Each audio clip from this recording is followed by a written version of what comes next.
the strategic silencing of victims through cross-examination. So when questioning becomes coercive control in the witness box. I am Samantha, your host, and this is my masterclass. Cross-examination is supposed to be a test of evidence. It is supposed to help the court understand the truth. It is supposed to examine contradictions, clarify facts, and allow each party to challenge the case presented against them. But when in cases involving domestic abuse, coercive control, and financial manipulation, cross-examination can become something very, very different. It can become a combination of control, a combination of intimidation through procedure and process. It can become a stage where trauma is misunderstood, memory gaps are weaponized, and a survivor's distress is reframed as unreliable. So today's masterclass examines what I call the strategic silencing of victim testimony through cross-examination. This is not about avoiding scrutiny. This is not about saying evidence should never be tested. Evidence must be tested. But the question is, how is it tested? And at what point does legitimate questioning become psychological intimidation? At what point does the right to a fair trial become a mechanism to allow further coercive control, financial manipulation? And at what point does the witness box stop being a place of trauma seeking and become another site of harm? This is Silent Screams, Loud Strength, Unmasking Justice. And this is Masterclass 4.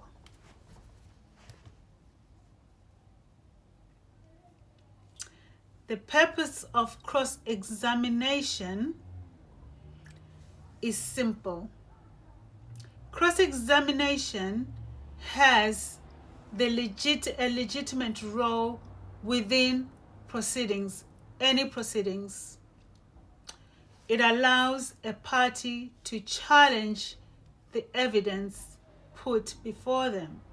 It allows inconsistencies to be explored and get answers. It allows the court to test whether what has been said is reliable, relevant, and supported. In principle, it is important, but legal principles do not operate in a vacuum. They operate in real human bodies. And when the person giving evidence is a survivor of coercive control, trauma, intimidation, financial abuse, or psychological abuse, the process of questioning cannot be treated as emotionally neutral, because the survivor is not simply answering questions in a witness box under immense pressure. They may be re-entering the dynamics of control. They may be facing the person who harmed them. They may be listening to their reality being denied. They may be challenged on events that caused fear, shame, confusion, or even harm. They may be forced to recall trauma under pressure while being judged on how calm, consistent, and fluently they perform. This matters because trauma does not allow to present in the way the court culture expects. Trauma is in the body. A survivor may shake, a survivor may cry, a survivor may shut down and freeze, a survivor may forget dates, a survivor may become confused under pressure. A survivor may become angry after years of being disbelieved. And none of those responses automatically mean the survivor is unreliable. It may mean that the survivor is in a trauma shutdown and their trauma is elevated. The credibility trap during be in the witness box is one of the most dangerous failures in family court culture. This is what I call the credibility trap. This is where trauma responses are interrupted or interpreted as credibility failure. If a survivor cannot remember every date, consistency, and sequence, they are seen as inconsistent and they are seen as not credible. They may become emotional and are seen as unstable. If they are calm, they are seen as unaffected. If they hesitate, they are seen as evasive. If they speak firmly, they are seen as aggressive. If they withdraw, they are seen as weak. If they challenge the questioning, they are seen as difficult. This creates an impossible standard, an impossible way the survivor must appear traumatized enough to be believed, but not so traumatized that they appear unreliable. They must be calm enough to seem credible, but emotional enough to seem genuine. They must remember enough detail to satisfy the court, but not appear rehearsed. This is not fairness. This is not performance. Pressure equals shutdown. And this is especially dangerous where coercive control has already conditioned the survivor to doubt their own memory, their own voice, their own interpretation of events, their own narrative. The court then risks replicating the abuse dynamic. You are confused. You are exaggerating. That is not what happened. You are unstable. You are making this up. Only this time, the language is procedural. And the audience is the institute, which means the abuse has mutated from home to court. So trauma, memory, and testimony, they can't really live in the same space.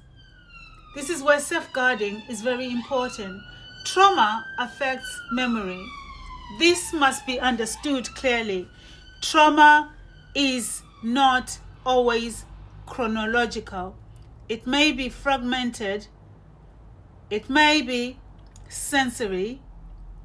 It may attach strongly to certain moments and lose sequence around those because the survivor is trying to protect themselves from remembering the trauma and the abuse.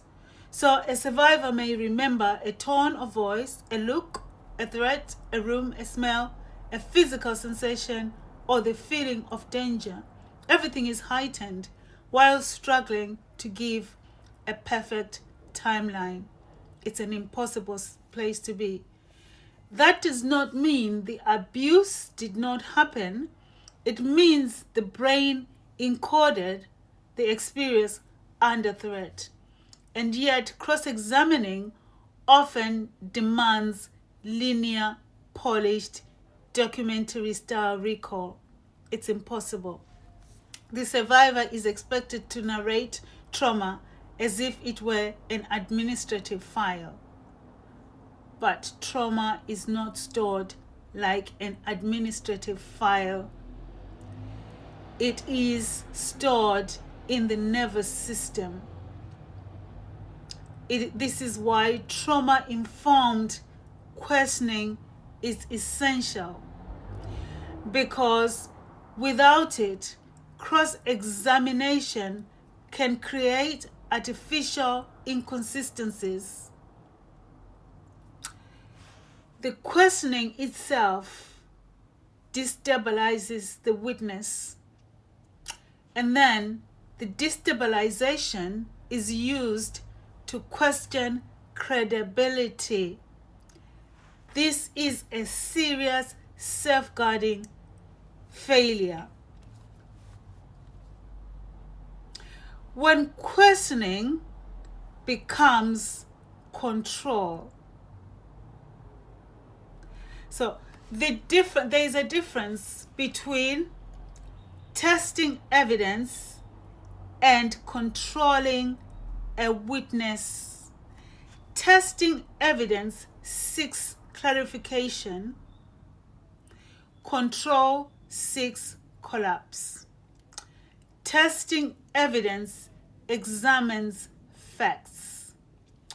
Control attacks personhood. Testing evidence asks necessary questions. Control repeats, corners, intimidates, and destabilizes. In a coercive control case, questioning may become abusive when it is repeatedly challenged. The survivor's sanity reframes fear, manipulation, minimizes abuse as conflict, forces the survivor to justify normal protective behavior. Use of aggressive tone triggers fear repeated in the nervous system. Already, these answers these answers and questions introduce a late material to destabilize or turn the hearing into a psychological endurance test. This is not truth-seeking. This is procedural dominance. And the court must be able to identify that distinction in real time. Because if a judge awaits until after the survivor has collapsed, the safeguarding failure has already happened. So, judicial intervention must not always be treated as optional politeness. It is not an optional politeness. It is a part of maintaining fairness. It is a part of protecting Article 6 of participation rights.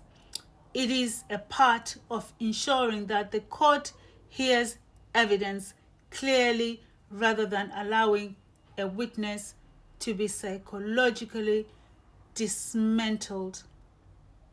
That is not justice. The law and the protection gap. The law recognizes that vulnerable witnesses and the victims may need protection. There are provisions around participation, special measures, questioning, and the prevention of direct cross-examination in certain circumstances. Well, certain circumstances. But the gap is often between legal protection and practical execution within proceedings. The rule may exist, a direction may be made, a safeguarding may be written into procedure, but the real question is, does it work in the room? Does it work when the survivor freezes or is frozen during witness cross-examination? Does it work when questioning becomes aggressive? Does it work when the witness is overwhelmed? Does it work when the legal representative uses tone, pacing, or repetitions of destabilizing the victim? Does it work when the court wants to move quickly? This is the difference between formal protection and functional protection. And the difference matters hugely because a survivor does not experience the law as a written principle. They experience it through the judge's intervention, the pace of the questioning, the language used, the atmosphere of the hearing, the ability to pause, the ability to understand, and the ability to remain regulated enough to answer questions. If those conditions fail, participation fails. And if participation fails, fairness is hugely compromised. So procedural ambush and the witness box. This is another serious problem within procedural structure, the procedural ambush. This happens when a survivor is confronted within the system with late evidence, unexpected allegations, huge bundles, new documents, sudden arguments, or unfamiliar claims during a during or shortly before questioning. For non-traumatized parties with strong representation, that may be manageable. For a survivor already overwhelmed, it can be devastating. So the brain cannot process complex new information while managing fear, shame, memory, or threat responses.